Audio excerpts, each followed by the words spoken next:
یہ course MIK اور net foundation کے اشتراک سے تیار کیا گیا ہے، جو کہ MIK کی کتاب خدا کا نجات دینے کا طریقہ پر مشتمل ہے، جس میں خادموں، لیڈروں اور ان کے کردار اور ذمہ داریوں پر تفصیلی بات کی گئی ہے۔ ہمیں امید ہے کہ یہ کورس آپ کے لیے برکت کا باعث ہوگا۔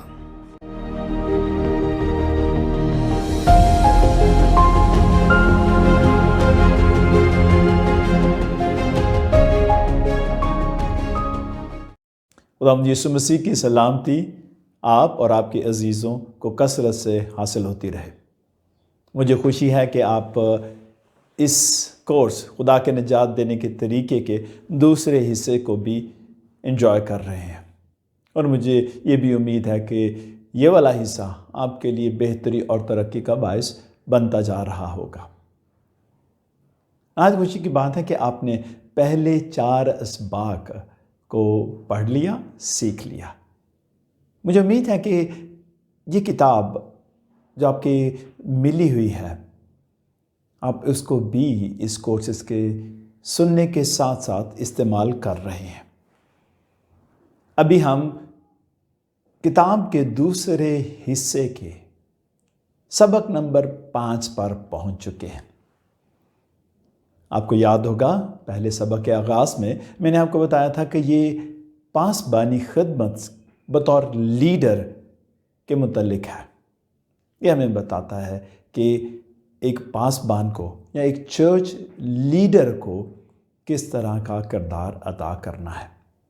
اور آپ کو یاد ہوگا ہم نے کہا تھا بائبل مقدس کلیسیائی لیڈر کو چرواہے کے طور پر پیش کرتی ہے، اور یہ خوبصورت مثال ہے جس کے تحت ہم اپنے لوگوں کی جو خدا نے ہمارے سپرد کی ہیں، یعنی ہماری کلیسیا، اور بلکہ اس میں ہمارا خاندان بھی شامل ہے، ہم ان کی نگہداشت، ان کا تحفظ، ان کی نگہبانی، رہنمائی کیسے کر سکتے ہیں۔ آپ کو یاد ہوگا پہلے سبق میں ہم نے دیکھا تھا کہ کلیسیائی لیڈر، یا بالخصوص اگر آپ پاسبانی خدمت میں ہیں تو پاسبان بطور چرواہے کے اپنی خدمات سر انجام دیتا ہے۔ مجھے امید ہے اگلے باب میں آپ نے پاسٹر کی بلاہٹ، پاسٹر کے بلائے جانے پر سیر حاصل گفتگو کی ہوگی یا گفتگو سنی ہوگی، اور آپ نے اس کتاب کو جو آپ کے ہاتھ میں دی گئی ہے اس سے بھی فائدہ لیا ہوگا۔ تیسرے باب میں اگر آپ کو یاد ہوگا تو ہم نے ذکر کیا تھا پاسٹر کی روحانی زندگی، ایک لیڈر کی روحانی زندگی کس طرح کی ہوتی ہے۔ پھر پچھلا باب یعنی کہ چوتھا باب جو ابھی آپ نے مجھے امید ہے ختم کر لیا ہے، اس کو سن لیا ہے، سیکھ لیا ہے، اور اس کو کتاب سے بھی آپ نے پڑھ لیا ہے۔ وہ پاسٹر کی روزمرہ کی زندگی کے متعلق ہے۔ آپ نے دیکھا پاسبان کی روحانی زندگی اور روزمرہ کی زندگی، یہ علیحدہ علیحدہ نہیں، لیکن ہم نے اس کورس میں ان کو علیحدہ علیحدہ اس لیے پیش کیا ہے تاکہ آپ سمجھ سکیں، سیکھ سکیں کہ ایک پاسبان کی روحانی زندگی کیسی ہونی چاہیے، کیسی ہوتی ہے، اور اس کی روزمرہ کی زندگی وہ کیسی ہوتی ہے۔ اب ہم اس سبق کے یا اس کورس کے دوسرے حصے کے 5ویں باب پر پہنچ گئے، اور 5واں باب ہے پاسٹر کی ذمہ داریاں۔ اگر آپ پاسٹر نہیں بھی تو لیڈر کی ذمہ داریاں کیا ہیں؟ اگر آپ کلیسیائی خدمت میں کسی طریقے سے بھی شامل و شریک ہیں تو آپ کی کئی ذمہ داریاں ہیں آپ کی۔ آج ہم اس باب میں ان کے بارے میں سیکھیں گے، اور پھر اگلے 2 جو چیپٹرز ہوں گے وہ بھی دلچسپ ہیں۔ اگلا چیپٹر، خاص کر جو چھٹا چیپٹر ہے، وہ ہے پاسٹر کے لیے پھندے، ایسی مشکلات، ایسی پریشانیاں جو پاسٹر کو گھیرتی ہیں اور اس سے اس کی خدمت متاثر ہوتی ہے۔ اور آخری سبق ہوگا پاسٹر کس طریقے سے اپنی زندگی میں ثابت قدم رہ سکتا ہے۔ مجھے امید ہے نہ صرف 5واں باب بلکہ اگلے 2 ابواب بھی آپ کے لیے ترقی کا باعث ہوں گے، اور آپ دلچسپی اور خوشی کے ساتھ ان سے سیکھیں گے۔ آئیے ہم اپنے سبق کا آغاز کرتے ہیں۔ پاسٹر کی ذمہ داریاں۔ یا کلیسیائی لیڈر کی ذمہ داریاں۔ ہمارے ہاں پاکستان میں یا اردو جتنے بھی ایشیائی ممالک ہیں ان میں پاسٹرز سے کئی توقعات وابستہ ہیں۔ پاسبانی خدمت میں آپ کسی روپ میں بھی ہوں، کلیسیائی لیڈر میں جب کلیسیائی لیڈر ہیں تو آپ سے کئی توقعات وابستہ ہیں۔ اور یہ بات صرف کلیسیائی خدمت میں نہیں بلکہ خاندانی زندگی میں بھی آپ سے کئی توقعات وابستہ کی جاتی ہیں، اور جب یہ توقعات پوری ہوتی ہیں تو آپ کے لوگ آپ سے خوشی پاتے ہیں، اور جب یہ توقعات پوری نہیں ہوتی تو مشکل پریشانی کا سبب بنتی ہے۔ ایک پاسبان سے کلیسیا کس طرح کی توقعات کرتی ہے؟ سادہ سی ہے۔ مثال کے طور پر کلیسیا تصور کرتی ہے، توقع کرتی ہے کہ ان کا پاسبان ان کے لیے دعا کرتا ہے۔ اسی لیے جب بھی کلیسیا میں کسی کو کوئی ضرورت ہوتی ہے تو وہ پاسبان سے رابطہ کرتے ہیں، چاہے وہ ٹیلی فون ہو، میسج ہو یا بالمشافہ ملاقات ہو۔ اس میں ذکر کیا جاتا ہے ان کی ضروریات، ان کی مشکلات، ان کی خوشیوں کا بھی، اور پاسبان سے توقع کی جاتی ہے کہ وہ ان کے لیے دعا کرتا ہے، نہ صرف ان کے ساتھ مل کر بلکہ ان کی غیر موجودگی میں بھی، اور یوں ان کے لیے حوصلہ کا باعث ہوتا ہے کہ کوئی ان کے لیے دعا کرتا ہے۔ کلیسیائی لیڈر سے توقع کی جاتی ہے کہ وہ ان کو پاک کلام سکھائے گا۔ لہذا جب بھی کبھی کلیسیا میں کوئی مشکل ہو، پریشانی ہو تو وہ پاسبان کو فون کرتے ہیں، پادری صاحب آپ کے ذہن کے مطابق پاک کلام اس کے بارے میں کیا کہتا ہے؟ پھر کلیسیائی معاملات میں رہنمائی کی بھی توقع کی جاتی ہے۔ توقع کی جاتی ہے کہ پاسبان عبادت کرائے گا، لیڈ کرے گا، اور خاص کر اتوار کی عبادت۔ توقع کی جاتی ہے کہ پاسبان کلیسیائی لوگوں کی خوشی غمی میں برابر موجود ہوگا، شریک ہوگا۔ یہی نہیں، کلیسیائی سرگرمیوں میں، رسومات میں، خاص کر بپتسمہ، نکاح، جنازے، خوشی کے موقع پر توقع کی جاتی ہے کہ پاسبان موجود ہوگا۔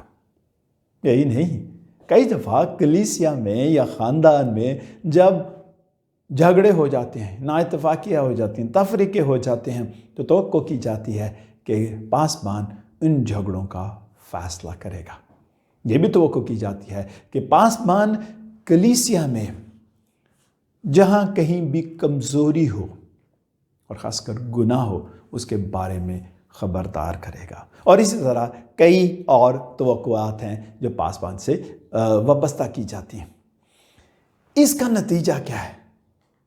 نتیجہ یہ ہوتا ہے کہ پاسبان، کلیسیائی لیڈر، چاروں طرف سے گھرا رہتا ہے۔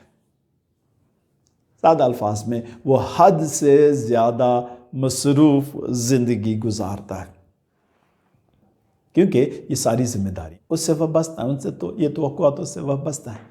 اس کو ٹیلی فون کے جواب دینا ہے، پیغام تیار کرنا ہے، کلیسیائی خاندان کو وزٹ کرنا ہے، کئی لوگوں سے ملنا ہے، یہاں تک کہ اس کے پاس اپنے لیے بھی، اور اپنے افسوس کے ساتھ کئی دفعہ ایسا کہنا پڑتا ہے کہ اس کے اپنے گھر کے لیے بھی وقت نہیں رہتا۔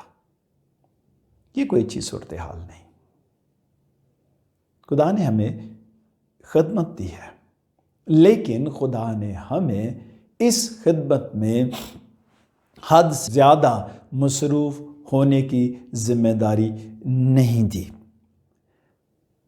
کئی دفعہ پاسبان جو ہیں وہ مجھے لوکا کی انجیل کی لازر کی بہن مرتھا جیسے لگتے ہیں، جو بہت سارے کاموں میں مصروف ہیں، اور وہ کئی دفعہ اپنے دل میں خداوند سے یہ شکایت کر رہے ہوتے ہیں، اے خداوند تجھے کوئی خیال نہیں کہ میری بہن یا میرے عزیزوں، میرے لوگوں نے خدمت کرنے کے لیے مجھے اکیلا چھوڑ دیا۔ آپ لیڈرشپ رول میں ہیں، گڈ، یہ خاص ذمہ داری ہے، لیکن خطرہ ہے کہیں آپ حد سے زیادہ مصروف تو نہیں ہو گئے؟ اور اگر آپ حد سے زیادہ مصروف ہو گئے ہیں تو آپ کو خبردار ہونے کی ضرورت ہے۔ اس سبق میں ہم دیکھیں گے کیسے اس سے خبردار رہا جا سکتا ہے۔ حد سے زیادہ مصروف زندگی سے کیسے بچا جا سکتا ہے؟ آپ مسکرا رہے ہوں گے اور آپ کہہ رہے ہوں گے ایسا ممکن ہے ہی نہیں۔ ممکن ہے ہی نہیں۔ جی ہاں، بہت سارے لوگ وہ یہی سمجھتے ہیں، اور خاص کر جو پاسبانی خدمت میں ہیں، کلیسیائی خدمت میں ہیں، وہ سوچتے ہیں ہماری اتنی ذمہ داریاں ہیں، ان کو کیسے کم کیا جا سکتا ہے۔ آج کے مصروف دور میں یہ سچ ہے کہ بہت ساری مصروفیات آ گئی ہیں، خاندانی ہیں، کلیسیائی ہیں، معاشرتی ہیں، معاشی ہیں، آپ کن کن کا نام لیں اور یہ سارا ایسا لگتا ہے کہ پاسبان کے اوپر بوجھ کی طرح گرا ہوا ہے۔ میں آپ کی توجہ بائبل مقدس کے ایک اہم حصے کی طرف دلانا چاہتا ہوں، اور پھر اس حصے کو لے کر ہم دیکھ سکتے ہیں کہ اس میں ہمارے لیے کیا سبق ہے۔ میں آپ کی توجہ دلانا چاہتا ہوں بائبل مقدس کے ایک اہم لیڈر موسیٰ کی طرف۔ شاید آپ کو اندازہ نہیں کہ کتنی بڑی کلیسیا، کتنے بڑے مجمع کو وہ لیڈ کر رہا تھا، رہنمائی کر رہا تھا۔ اگر آپ کے پاس بائبل مقدس ہے تو ضرور کھولیے گا، بلکہ جب آپ کے پاس وقت ہو تو اس کو نکال کر اس کا شخصی مطالعہ کیجیے گا۔ اسکرین پر آپ کو اس حوالے کو دیکھ سکتے ہیں، اور جیسے میں پڑھتا ہوں آپ اسکرین پر بھی اس کو دیکھ سکیں گے۔ خروج کی کتاب باب نمبر 18 آیت نمبر 13 سے لے کر 18ویں آیت تک کچھ یوں لکھا ہے: اور دوسرے دن موسیٰ لوگوں کی عدالت کرنے بیٹھا، اور لوگ موسیٰ کے آس پاس صبح سے شام تک کھڑے رہے۔ آیت نمبر 14: اور جب موسیٰ کے خسر نے سب کچھ جو وہ لوگوں کے لیے کرتا تھا دیکھ لیا تو اس سے کہا، یہ کام کیا ہے جو تو لوگوں کے لیے کرتا ہے؟ تو کیوں آپ اکیلا بیٹھتا ہے اور سب لوگ صبح سے شام تک تیرے آس پاس کھڑے رہتے ہیں؟ موسیٰ نے اپنے خسر سے کہا، اس کا سبب یہ ہے کہ لوگ میرے پاس خدا سے دریافت کرنے کے لیے آتے ہیں۔ جب ان میں کچھ جھگڑا ہوتا ہے تو وہ میرے پاس آتے ہیں، اور میں ان کے درمیان انصاف کرتا ہوں اور خدا کے احکام اور شریعت ان کو بتاتا ہوں۔ آیت نمبر 17: تب موسیٰ کے خسر نے اس سے کہا، تو اچھا کام نہیں کرتا۔ خسر سے یہ اس بات کی توقع کرنی موسیٰ کے لیے اتنا آسان نہیں ہوگا جب اس نے یہ الفاظ سنے ہوں گے۔ وہ تو سمجھ رہا ہوگا کہ اس کا بڑا ہوتے ہوئے، سسر ہوتے ہوئے اس کو حوصلہ افزائی کرنی چاہیے کہ واہ موسیٰ، گڈ، شاباش، تو بڑا اچھا کام کر رہا ہے۔ نہیں، ایسا نہیں۔ یترو نے اس سے کہا، تو اچھا کام نہیں کرتا۔ آئیے آیت نمبر 18 دیکھتے ہیں۔ اس سے تو کیا بلکہ یہ لوگ بھی جو تیرے ساتھ ہیں قطعی گھل جائیں گے، کیونکہ یہ کام تیرے لیے بہت بھاری ہے اور تو اکیلا اسے نہیں کر سکتا۔ یترو نے اس لیے اسے کہا تھا کہ تو کام اچھا نہیں کرتا کیونکہ یہ کام بہت بھاری ہے اور تو اکیلا نہیں کر سکتا۔ اوکے، اگر یہ بات ہے تو پھر موسیٰ کا فیصلہ کرنا تھا کہ کون سا کام وہ کرے گا اور کون سا کام وہ نہیں کرے گا۔ اور میں سمجھتا ہوں کلیسیائی خدمت میں، بلکہ خاندانی خدمت میں بھی، لیڈر کو اس بات کا بخوبی علم ہونا چاہیے کہ کون سا کام ہے جو اس نے کرنا ہے اور کون سا کام ہے جو اس نے نہیں کرنا۔ جب یہ بات کلیئر ہو جاتی ہے، واضح ہو جاتی ہے، پھر لیڈر زیادہ مؤثر طریقے سے اپنی خدمات سر انجام دے سکتا ہے، اور نہ صرف مؤثر طریقے سے، اس کی خدمت بھی ہے وہ زیادہ مؤثر ہو جاتی ہے، یہ دیر پا اور دور رس اور اچھے نتائج مرتب کرتی ہے۔ اوکے، اب دیکھتے ہیں کہ پھر یترو نے موسیٰ کو کیا نصیحت کی۔ مسئلے کی نشاندہی تو ہو گئی تھی، اب اس کا حل کیا ہے؟ آئیے آیت نمبر 19 سے آیت نمبر 22 تک دیکھتے ہیں۔ وہی کتاب، خروج کی کتاب، باب نمبر 18، آیت نمبر 19 سے آیت نمبر 22 تک۔ یترو نے اپنی بات جاری رکھی، اس نے کہا، سو اب تو میری بات سن، میں تجھے صلاح دیتا ہوں کہ خدا تیرے ساتھ رہے، تو ان لوگوں کے لیے خدا کے سامنے جایا کر اور ان کے سب معاملے خدا کے پاس پہنچا دیا کر۔ پہلی ذمہ داری جو لیڈر کو کرنی ہے، تو ان لوگوں کے لیے خدا کے سامنے جایا کر۔ آیت نمبر 20 آگے دیکھتے ہیں، اور تو رسوم اور شریعت کی باتیں ان کو سکھایا کر، اور جس راستہ ان کو چلنا ہے اور جو کام ان کو کرنا ہے وہ ان کو بتایا کر۔ یہ دوسرا کام تھا جو موسیٰ نے بطور لیڈر کرنا تھا۔ تیسرا کام اسے کرنا تھا، آیت نمبر 21، اور تو ان لوگوں میں سے ایسے لائق اشخاص چن لے جو خدا ترس اور سچے اور رشوت کے دشمن ہوں، اور ان کو 1000 اور 100 اور 50 اور 10 آدمیوں پر حاکم بنا دے۔ آیت نمبر 22، کہ وہ ہر وقت لوگوں کا انصاف کیا کریں، اور ایسا ہو کہ بڑے بڑے مقدمے تو وہ تیرے پاس لائیں، اور چھوٹی چھوٹی باتوں کا فیصلہ خود ہی کر دیا کریں۔